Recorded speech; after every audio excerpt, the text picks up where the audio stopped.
All right. I hope my screen is visible to everyone. If there's any issue, please mention it in the comments. Um, Derek, is my Y- screen? Yeah. yes, Nil, we can see your screen.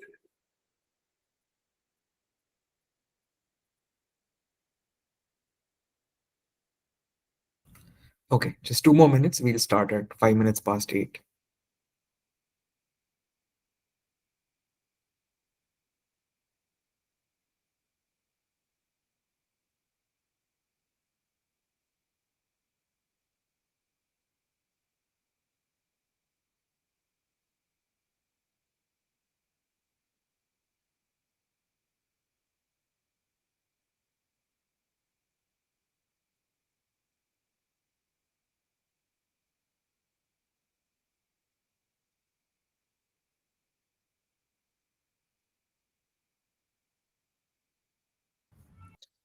All right. Just a couple of announcements I will reiterate before we begin in just about a minute. I will present for the first 10-15 minutes, and after that take questions. Most of the session therefore will be about questions. Please ask your questions in the comments before I begin speaking, or while I'm speaking, sorry, before I stop presenting also, so that you don't forget your question. And I'll take them on a first come first serve basis. Please put them in the comments. And once again, thank you all for joining us today, and happy Dasra to you all. I will now begin.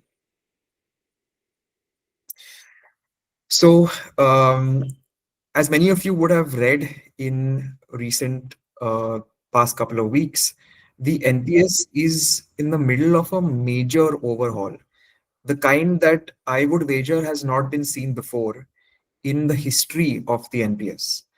And I've been tracking it for many years, and it's been around for even longer. It's been around for since 2004, since the Vajpayee government introduced it. It was open to the private sector in 2009, and for a long time it was so far it has been relegated to sort of the corners of finance, personal finance, because various reasons, the chief one being the annuity.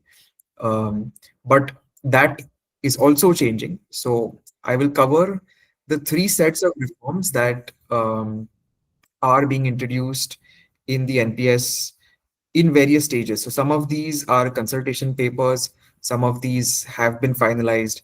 But my sort of educated guess is that even the consultation papers will more or less be finalized in their current form, unless there's some real major reason not to proceed with the proposals. So, uh, coming to just a quick overview of the current architecture of the NPS. Essentially, it's a contributory system. So your pension is not linked to your final salary, which is the case with the employees' pension scheme. Even though the employees' pension scheme caps the pension at a very, very low monthly amount of 7,500, but it's a defined pension system linked to final salary. And NPS, on the other hand, is contributory. So the pension depends on how much you have contributed and how much the corpus has grown to. It is open to everyone, employed, self-employed, unemployed, even if you're retired, all the way until the age of 70, you can join the NPS, and you can stay in the NPS till the age of 75. And now the PFRD has proposed to increase that upper age limit to 85. So you can have it around for all your life. And with NPS Vatsalya, you can start contributing for your kids as soon as they are born.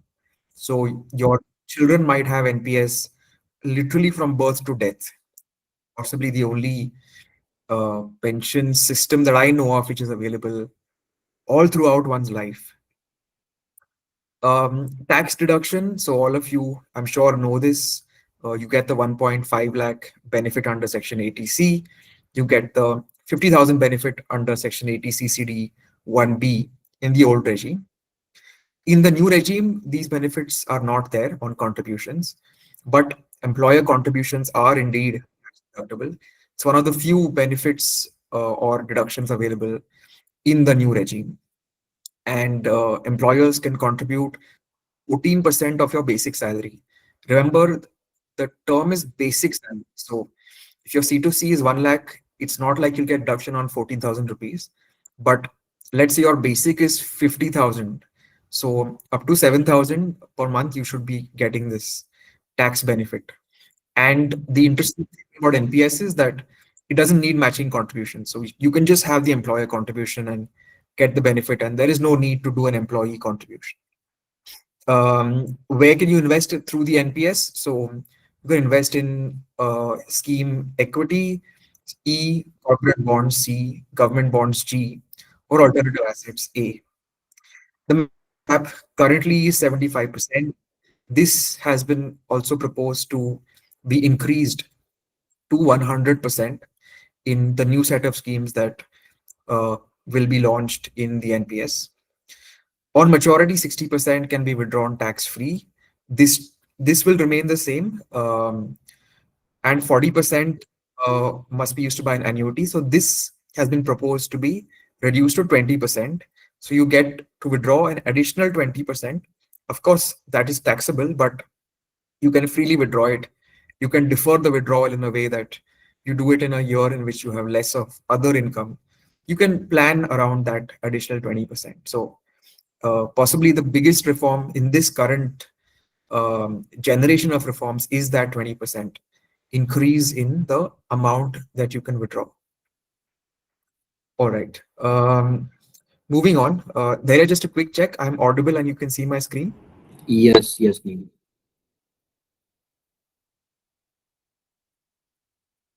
Yes, Neil, we can hear you and your screen is visible.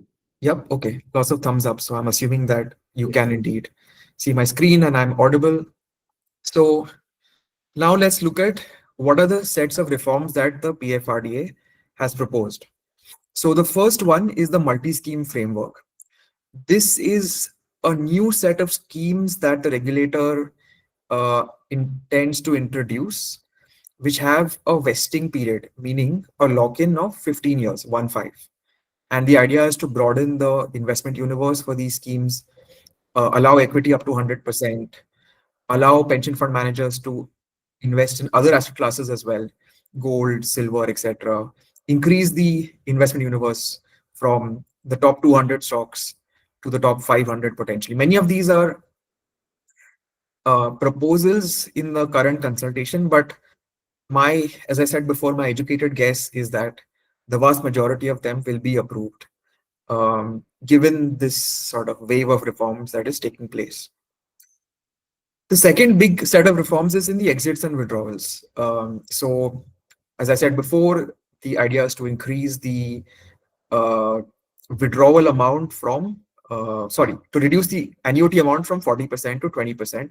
So you get an additional 20% that you can withdraw. Apart from this, there are changes to premature withdrawal rules. There are changes to what you can withdraw the money for. Things like home loans and vehicle loans have been introduced. And finally, there is the regulations around intermediaries and agents. A new concept called pension agent has been proposed. Um, Now, some of this is yet to see the light of day in the sense that it's an sort of in the process. So the Harshunta committee was formed to look at uh, what to do about commissions and how to make it attractive to the financial sector. And when I did the story, they were still in the process of formulating the report. But probably they'll submit the report quite soon if they haven't already. And again, my gut feeling is that most of these proposals will be accepted. So we'll go through each of these in some more detail. As I said before, feel free to type in your questions while I'm speaking, and I'll take them at the end on a first come, first serve basis. Okay, so the multi-scheme framework. So with this, the new schemes will have a 15-year vesting period or a minimum tenure of 15 years or the age of 60, whichever is earlier. This is interesting because if you are aged, let's say 50 years, then you have just a 10-year lock-in. If your age is 55, you just have a 5-year lock-in. So, and if you're a senior citizen, then potentially the lock-in goes away. I'm not sure what they'll do about senior citizens. They might have a 3-year period, but it is safe to say that that 15-year period gets reduced the older you are.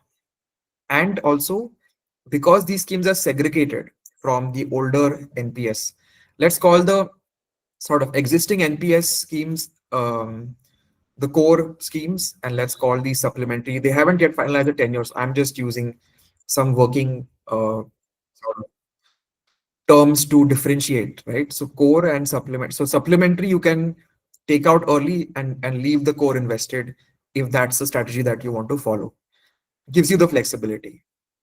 Pension fund managers have been asked to give suggestions for new things that can be done in the NPS. So the stock universe goes up from top 200 to top 500, maybe even further. But right now, that's the proposal that let's take it at least to top 500. Let's allow gold, silver, commodities in the NPS. How about target maturity schemes? So these are schemes which, let's say, it's a 15-year lock-in, and it's aimed at, uh, let's say, 40-year-olds. So, or let's say it's aimed at 30-year-olds with the objective that at 45 you should have a decent corpus to, let's say, buy a house. So what a target maturity scheme will do is it'll invest heavily in equity in the initial years, then self-rotate into debt, so that, and that too lower maturity debt, so that by the time you hit 45, you have this amount of money in the scheme that's ready for use and with no risk, because it's already been accumulated by then. Switch has been allowed. So what if you don't like this new MSF scheme? Can you go back? Can you move the money to traditional NPS? Answer is yes.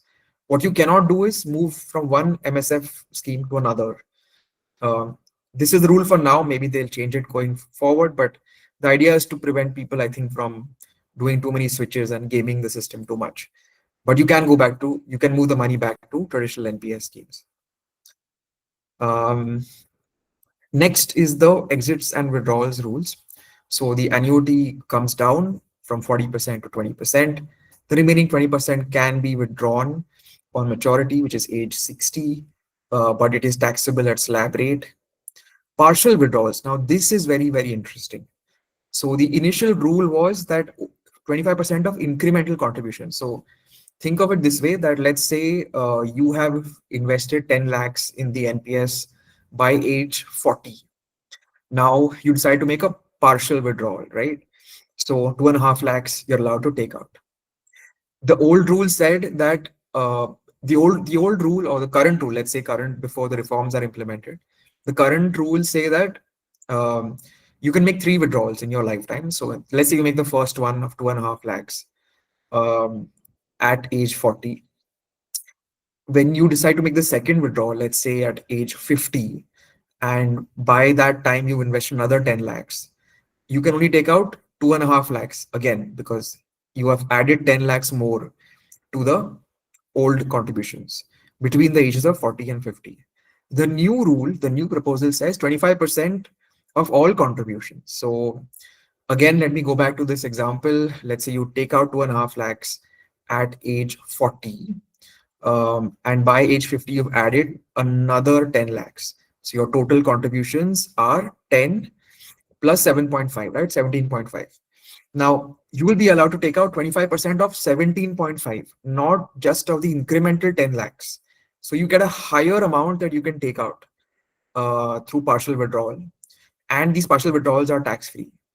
So again, you can think strategically in a way that before you hit 60, you can max out your partial withdrawals, and sort of take out this tax-free amount, and you can further reduce the annuity, because annuity is applied on the full corpus, but your full corpus, will be less the partial withdrawal that you've taken out. Of course, people say that this is out of your contributions, it's not out of the total amount, but this is where the tax angle comes in. That will not be changed.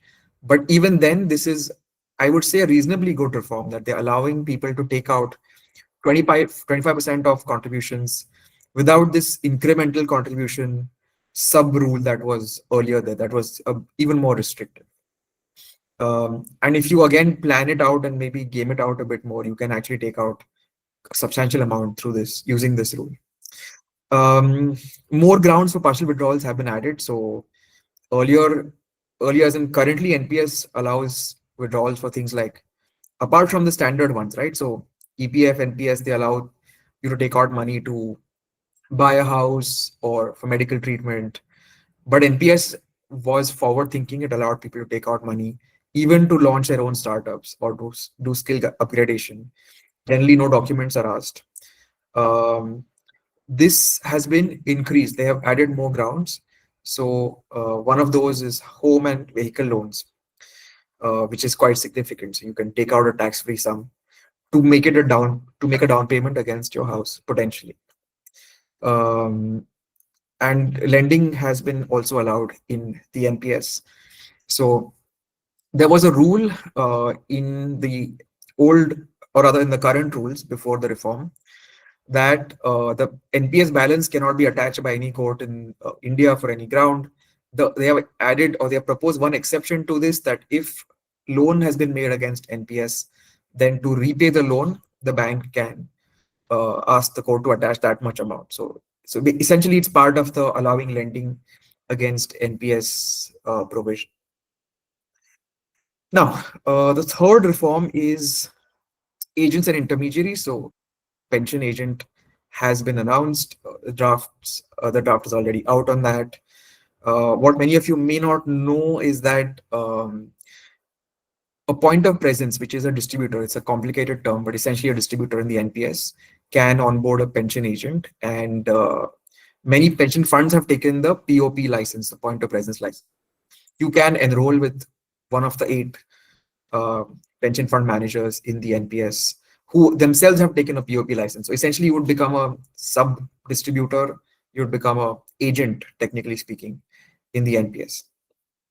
Finally, coming to commissions. So the current systems is that you can charge a commission on the contributions, not on the AUM, and that charge is capped at 0.5%. Separately, the pension fund manager can levy a fee, management fee, which is capped at 0.09%. Now they are essentially moving to a system which is like mutual funds, where you have one single TER with all of the different charges, management fee, contribution, everything bundled in. And most likely, again, this is a little bit in the realm of speculation because it has to yet been approved, but most likely it will crystallize at 0.3% or zero point 0.4 at max. Of course, it is still low compared to mutual funds.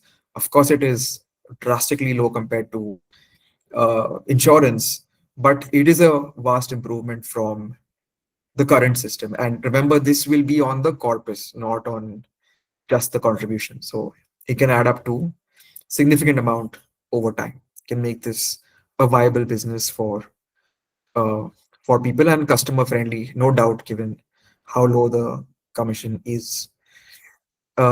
This is a position that I take. Many of you would not agree with me on this, but I personally think the NPS for retirement is actually better than mutual funds in many ways. And the reforms will bring that, close whatever doubts or gaps people have. So, first of all, by making the investment universe similar to mutual funds. Secondly, there is no tax on switching funds or asset classes. So, when you switch from one mutual fund to another, there is tax leakage. This does not happen in the NPS, completely free of tax. Very, very important when you do asset allocation, rebalancing, etc. 80% can be done on maturity. Again, big reform brings it very close to mutual funds. Just that 20% annuity is there. I don't see it as a big challenge. You can defer the annuity till the age of 85 and take out the rest. And at 85, you probably do need some kind of fixed pension. So I don't see it as a big challenge. 60% of it is tax free, as I said. And if you compare this to debt mutual funds, the arbitrage is pretty apparent, right? Debt funds are, the gains are taxed at slab rate, whereas here you can put your money into entirely into government bonds or corporate bonds and get 60% tax free. You can defer, as I said, you can defer the annuity to age 85 and take out the rest via SWP. So you can structure your taxes in a way that you're not paying too much tax in your retirement. And as I said, you can use the partial withdrawal provision to take out money before maturity, and that too is tax free. So it's a matter of developing those strategies. It's a matter of planning. That's where those of you who are from the financial services industry, you can apply your mind, study the rules, and come out with some fantastic strategies for your clients. I think that's it from me for the presentation. We can proceed to the Q&A. Thank you so much.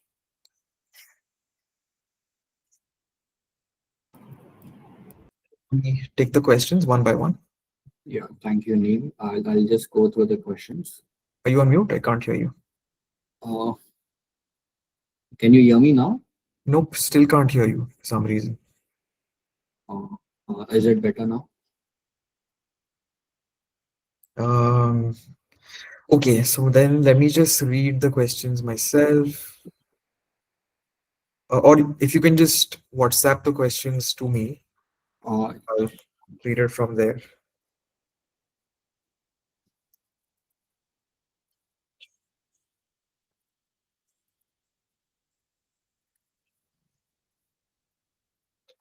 Okay, so the first question is, I have opted for new regime from current FI. Employee deducts 14% of basic NPS. Is this considered for tax exemption? Yes, this 14% is not taxed. The way that the tax works in NPS is initially, so it's unlike EPF. EPF is not part of your income anyway. Whereas NPS, it is first added to your income and then subtracted by applying the deduction. Effect is the same, but 14% is not taxed. Okay, second question. How a staff move to other country can withdraw maximum funds at once? And secondly, how to navigate the challenge of efficient allocation of funds in market cycles. So, if you move to another country, and as long as you're an Indian citizen, you can indeed continue your NPS. Um, if you change your citizenship and you don't take an OCI card, then you can't continue it. If you take an OCI card, you have to do KYC again. So um, you have to change the nature of the NPS, but you can continue it under that. Um, can you withdraw it on changing countries? From what I remember, you cannot. Unlike EPF, which gives you that provision if you move out of India. But I will double check on this. To the best of my knowledge, you can't take it out on that reason. I may be wrong on this, however. Okay. When does 100% equity option kick in? I checked. I couldn't find a way to confirm. Yeah. So the MSF, the multiple scheme framework, is currently a proposal, and in fact, yesterday was NPS Divas, and the plan was to launch some of them yesterday. I'm not sure if they've been launched or there's some delay, but I expect it'll just be a matter of weeks before the first of these come in. So it might take some time. It might take a few weeks or months for the CRA. So what is the CRA? Central Record Keeping Agency in the NPS to update its systems and show you the new schemes. So give it some time. It'll happen. Don't worry. Are the changes already in effect or are they proposed? So most of them, some of them are proposed, some of them are in effect. But given that they have been proposed by the regulator and regulator has done its homework, I would expect 90 to 95% of them to get implemented. So don't worry too much on that. Also, I don't see why there'd be any public opposition to it. Everybody seems to want the NPS to the annuity to go away. So very unlikely that they will not see the light of day. I have accumulated PF for the last 20 years. If I am leaving my current job, is it wise to withdraw PF and transfer to NPS to avoid taxation?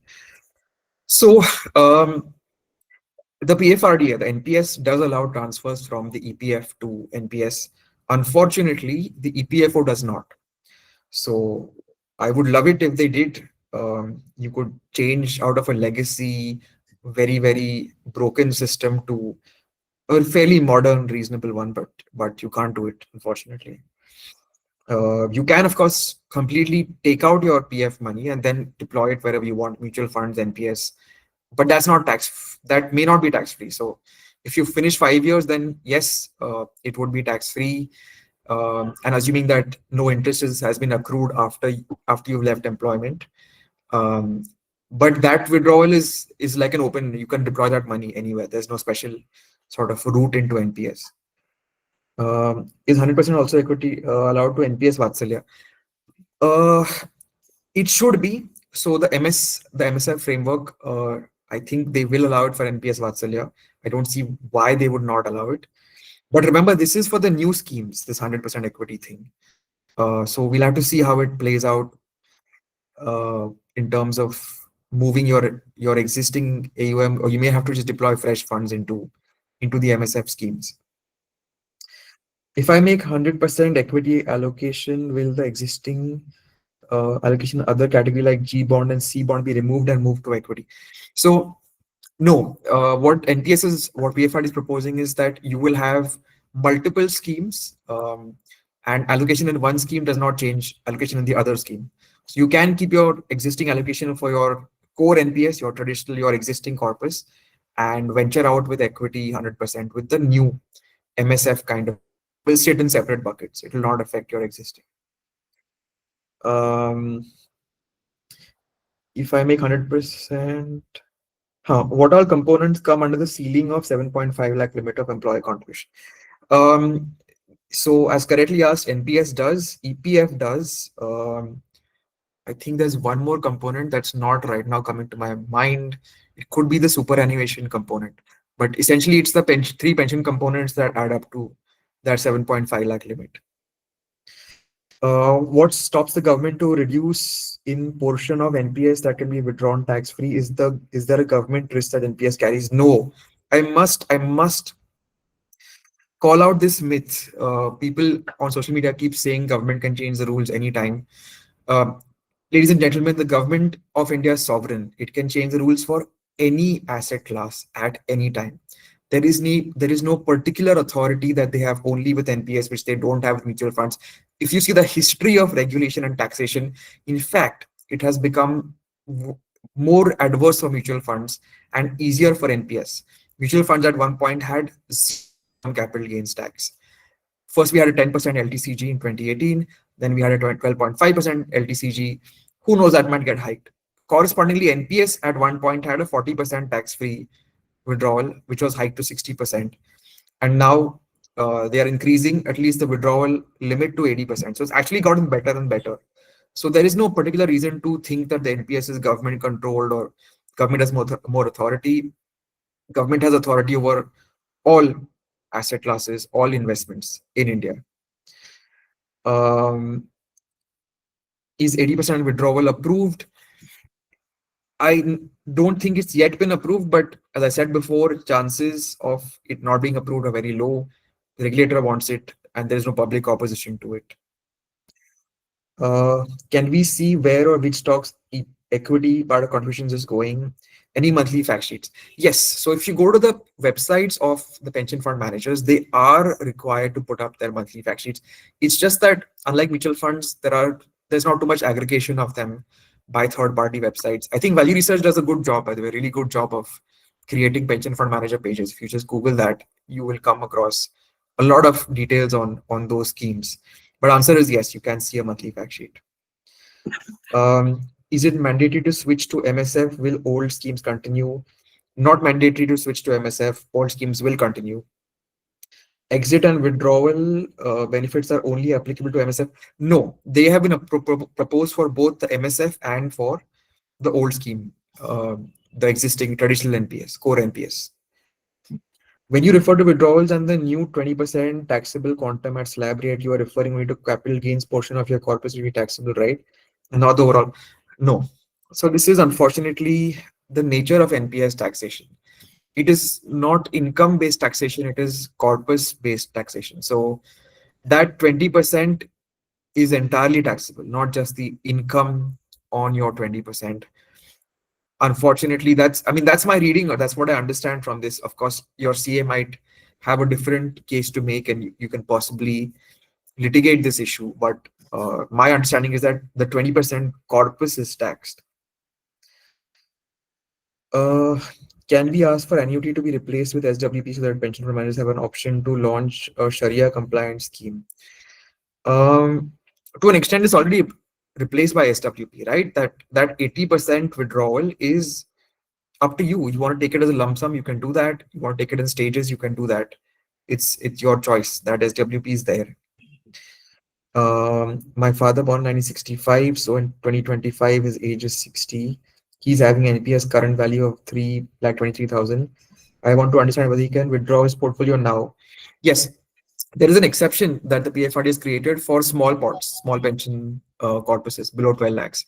Those, from what I remember reading, you can completely take out. Um, I am 45 years old. Is it okay to start late considering an unstable job and forced retirement anytime? Why to lock in till age 60?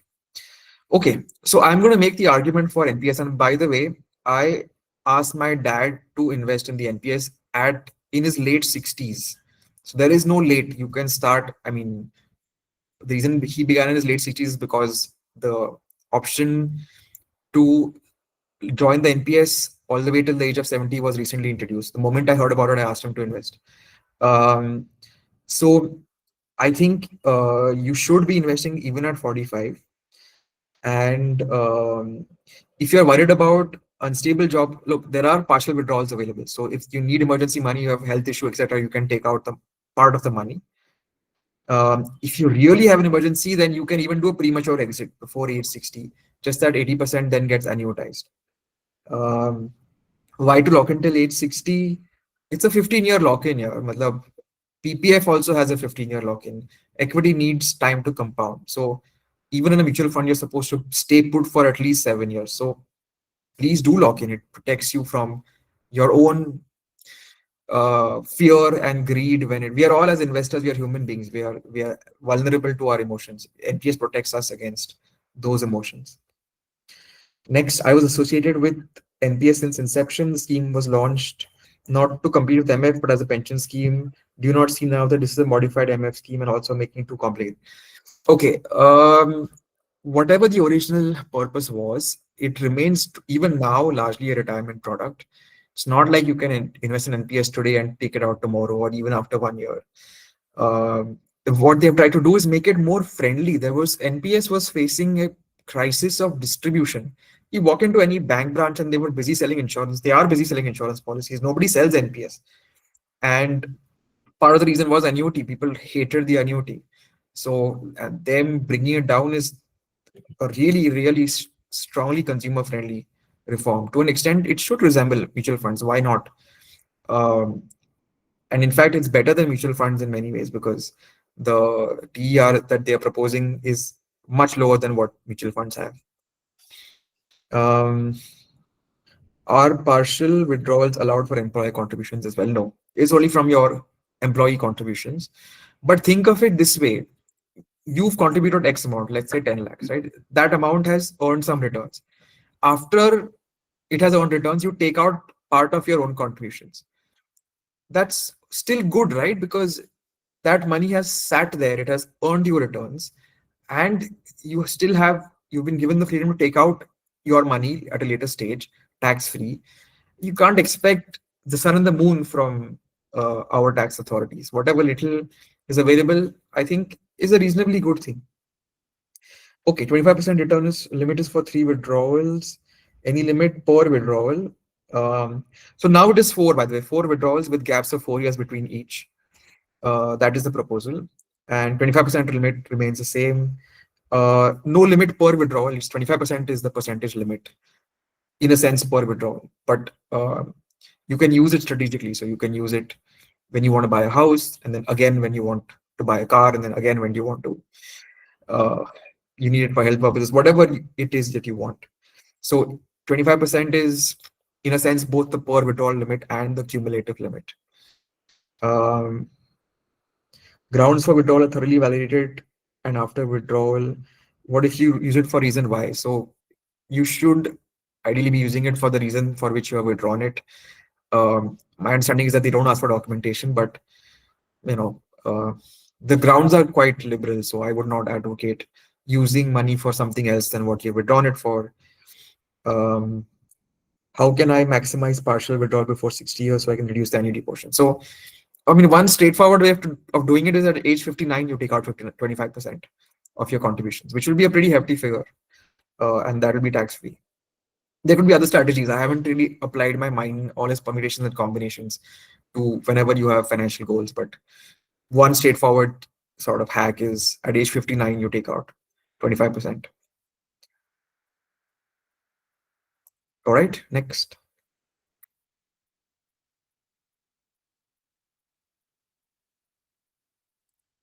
I have opted for new regime from current FI. Employee deducts 14% of basic. Is this considered for tax exemption? Yes. No, sorry, this is a repetition. There, yeah. Let me just see what have we missed.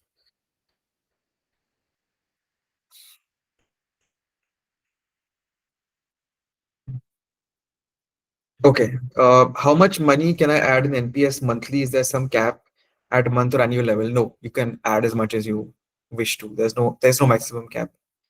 There is a cap for tax purpose, tax deduction, but you can always add more than that amount. You just can't claim the tax benefit on contribution.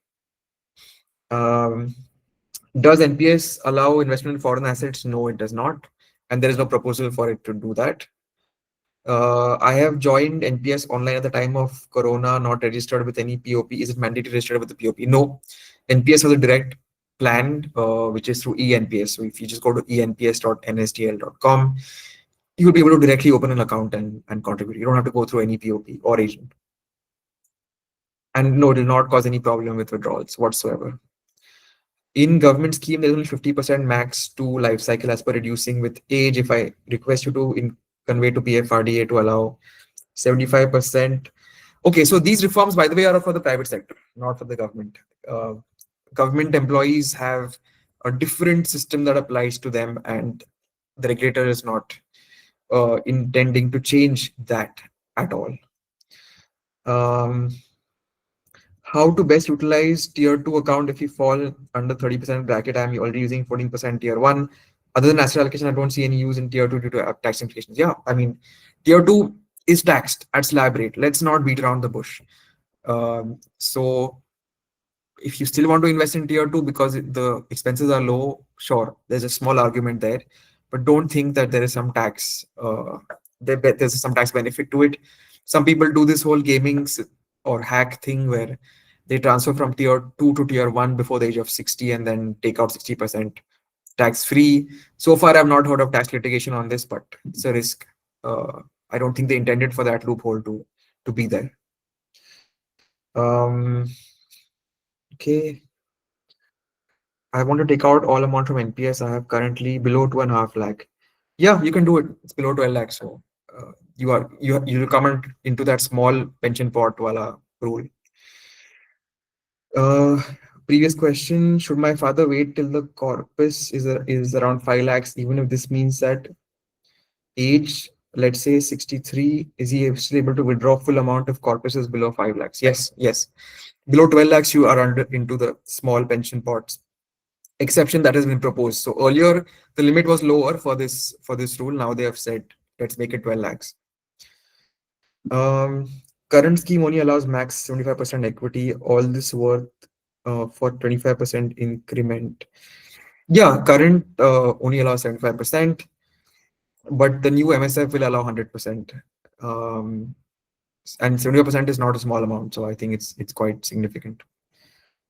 Are agents applicable today also? How do I check agent for current schemes? Is there option to invest directly?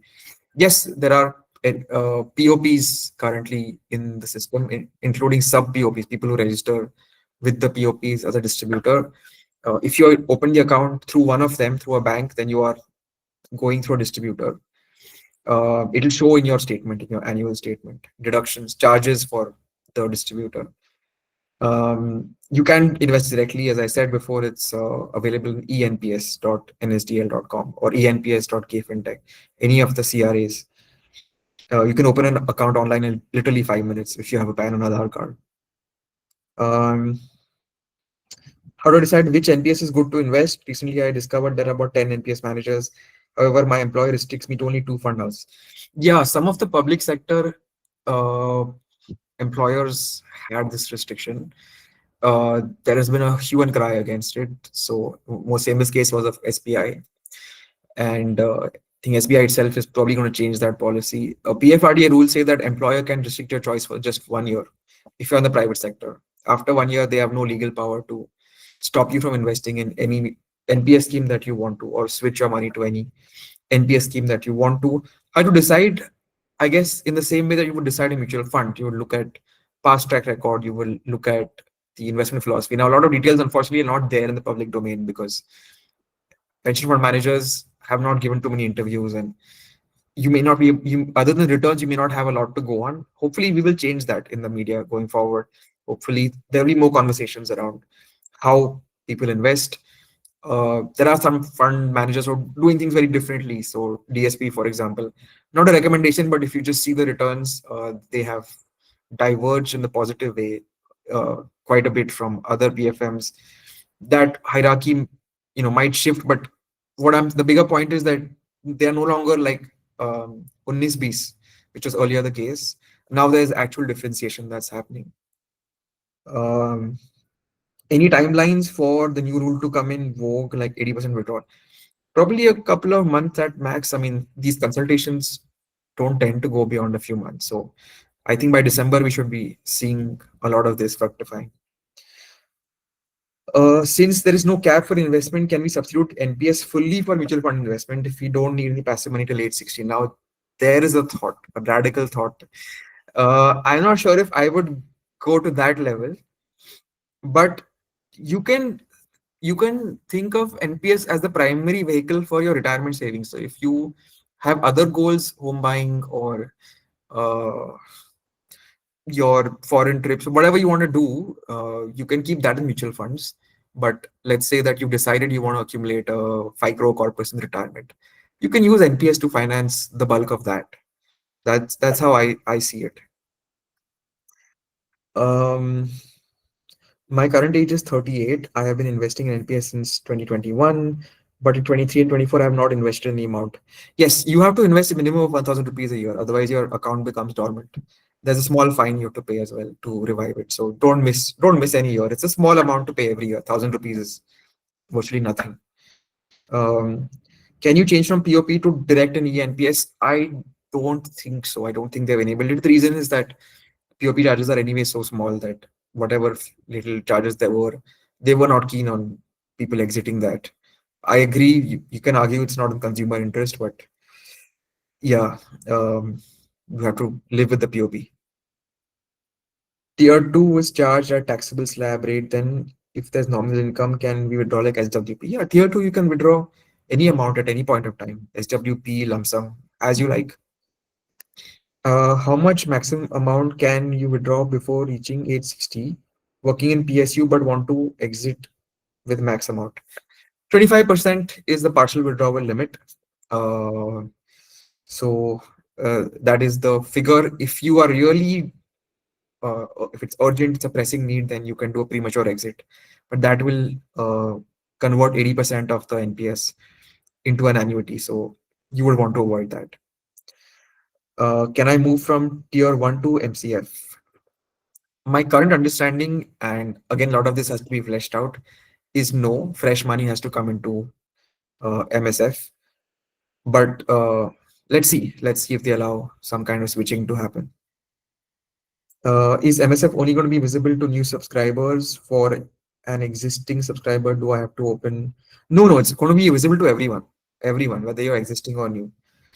You don't have to open a new account at all. Earlier, there was a 5 year waiting for amount entirely of 2.5 lakh. Now, is it allowed to remove before 5 year tier 1? Uh, I can't remember if they have reduced that to 3 years. I remember reading somewhere it was 3 years for small pension pots, that exemption. But I'll double check and try to get back to you. Can we do LAS against NPS? No, they've allowed withdrawals, premature withdrawals for home loan and vehicle loan. They have not yet allowed it for loan against securities. It has to be for specific purposes. If you invest a new MSF of a fund house, you are locked in for 15 years. Can't change to another. Sorry, let me just go back to the last question. There are two separate provisions. So one provision is on partial withdrawal, which they have allowed for home loan, vehicle loan. Other one is for lending. For lending, you may be able to do LAS. It may not be called LAS, or it may be called loan against NPS. Um, I will have to double check on whether there's any purpose limitation that you can only use it for so and so kind of end use or not. Okay, if you invest in new MSF or fund house, you're locked in 15 years. Can't change another fund house scheme, right? Yes, you can't. You can't switch from one MSF to another MSF. You can switch from MSF to trade to core NPS. That is available. This looks very rigid. Yes, it is a bit rigid, but as I said, you can switch to core NPS, so it's not completely locked in. What is NPS Lite? It's not really of interest. It was meant for lower income citizens. I think NPS Lite got merged into APY. I mean, it's not of interest to this audience for sure. You have mentioned that the limit is 12 lakhs. Is the proposed limit? Yeah, that's the proposed limit. Current one is 5 lakhs. 12 is the proposed limit. Could you reshare changes in annuity percentage that might come? Very simple. Annuity goes down from 40% to 20%. Simple as that. I am a subscriber of NPS Corporate with maximum 75% equity cap. Isn't it a good to go for partial withdrawal and invest in mutual funds as a lump sum? Maximum return I get is 9.5% in almost 10 years. So that is if your company is forcing you to be in certain pension funds and allocate to debt compulsorily, like for example, NPS central government plan, which has mostly debt. Now, my understanding is PFRDA says after 1 year, your employer can't force you. Like then you can choose your own asset allocation and you can choose your own pension fund. So if that is the case, then you don't need to switch to mutual funds. You can just go for better asset allocation in the NPS. Would you suggest tier two or tier one, which is better to be tier two, no doubt, because tier one has all the tax benefits and the reforms are going to help tier one. Tier two is great, it's time withdrawal, but it's taxable at slab rate. So why would you want to do that? According to knowledge, SIP or lump sum, which is the best for NPS contribution? Since it's a long-term product, I don't see an issue with lump sum. Like if you just contribute once a year and be done with it, you don't necessarily have to. SIP helps in mutual funds because it deals with fear, it deals with behavioral issues. Like when the market drops, uh, you don't feel panicky and you don't want to take it out in one go. But NPS has a lock-in to prevent that anyways. I think lump sum should be fine. Can we transfer from EPS to NPS? No, you cannot, unfortunately, because EPFO does not allow it. PFRDA does. Can I switch my PFM? Is there a limit to how many times I can switch? Are there any taxes to switching? Yes, you can switch your PFM. You can switch once a year. PFM is pension fund manager. Um, are there any taxes to switching? Answer is no, there is no. That's the beauty of NPS. There are no taxes to switching or rebalancing inside NPS. What is core NPS? It's just a term that I'm using to differentiate the existing NPS schemes from the MSF schemes. Forgive the term, it's something I came up with. You might want to call it something else. Probably PFRD will call it something else. It's just the existing NPS versus the MSF. Is there any change in tax treatment under the new Income Tax Act? Um, yes, you don't get the Section 80C benefit. You don't get 80CCD1B. Doesn't just affect NPS, it affects all of the deductions that you were getting in the old regime. So in the new regime, you do get the tax reduction on employer contribution to NPS. If bank can attach, wouldn't that be bad? I mean, for PPF, nobody can touch it, right?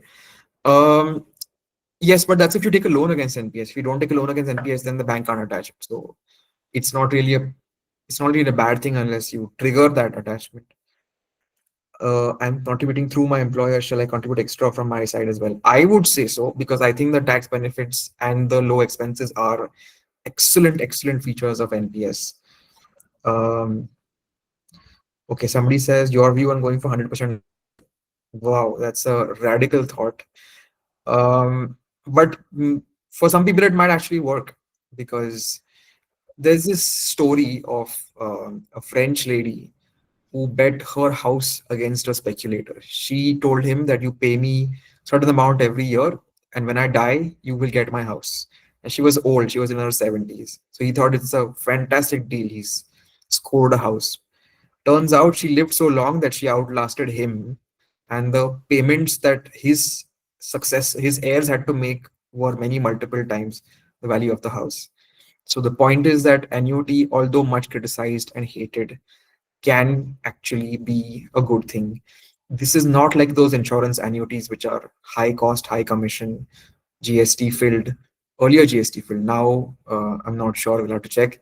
But NPS annuities are not such a bad deal. But yeah, you can, if it suits you, you can do 100% annuity. Most people, though, would want the flexibility of withdrawal. In a new startup, can we contribute to a tier one NPS? Yes, you can. NPS is open to everyone, regardless of your employment, big company, small company, unemployed, retired, whatever your station in life, you can contribute to NPS. 100% equity and gold silver. So, okay, 100% equity is a proposal. Gold silver is a potential proposal that fund managers, pension fund managers have asked regulator to allow. And as I said, my educated guess, my gut feeling is that they will allow it. So, so those are areas in which NPS can improve as an investment product. Can courts attach NPS to give alimony to husband? Uh, no. I mean, that exception has not been introduced in NPS. It's only for lending. So no, you don't have to worry about it. In continue to all your question, what is the taxation if father exit NPS now at age 60? Current value is 3,23,000. I invested 2,50,000 and gain. So 60% of 3,23,000, which is the corpus value, is tax free. 40% has to be annuitized. So if you delay your dad's taking the money till the regulations are finalized and go into effect, then you can get that additional 20%. Of course, it'll be taxable, but you can leave it in the NPS, right, and not pay tax. You can just leave it to compound until you really need the money or until he really needs the money. Timelines for MSF launch, my guess is couple of actually my guess is they should be launched pretty soon because original plan was NPS Divas, which was 1st October. They would launch some. Since I haven't yet heard the announcement, they might have been delayed by a few weeks, but won't take too long for MSF launch. Can I transfer present corpus T2 to T1? You can. It's a tax hack. Okay, I've written about this in Mint earlier. Um, People do this. They accumulate a corpus in tier two, and then before age 60, they move it to tier one, and it doesn't go into the EIS or any other tax reporting, and then they convert that into a 60% tax-free corpus. But from the CAs that we've spoken to, this was not the intention of the finance ministry or CBDT. So it's a risk. I mean, if you do this strategy, you don't know if you will eventually get a notice. So it's a hack. For premature exit, 80% annuity, is there proposal to reduce mandatory percentage? No, no. Premature exit annuity stays at 80%. As far as I understand, due to annuity rules, single people would kind of leave off some money, right? If there's no legal layer, it can be waste. Actually, single people, and I think I will take this as the last question. We are almost at the end of our time. For single people, if you pick annuity for life, the annuity rate shoots up. It goes to double digits because the insurance company essentially bets that you will die. And if you survive, you won the bet. So just check out the rates. Like, if you click on annuity for life and input an age like 70 or 75, and you will be astonished at how high that money is. And if you are single and you don't have to leave it behind for anyone, then it can actually be a pretty good deal for you. So NPS is actually kind to single people. All right, gentlemen, ladies, thank you so much for joining. I know there are many more questions, I'm sure. If you email us at the fine print or me or tag me on social media, I will try to keep answering them, to keep connecting to fund managers, and do my very best at explaining NPS to you. Thank you once again for joining, and happy Dasra. My email, somebody wants to know, it's neilborate@gmail.com. You can also write to editor@fineprint.com. I will type it here at thefineprint.com. There we go. Thank you.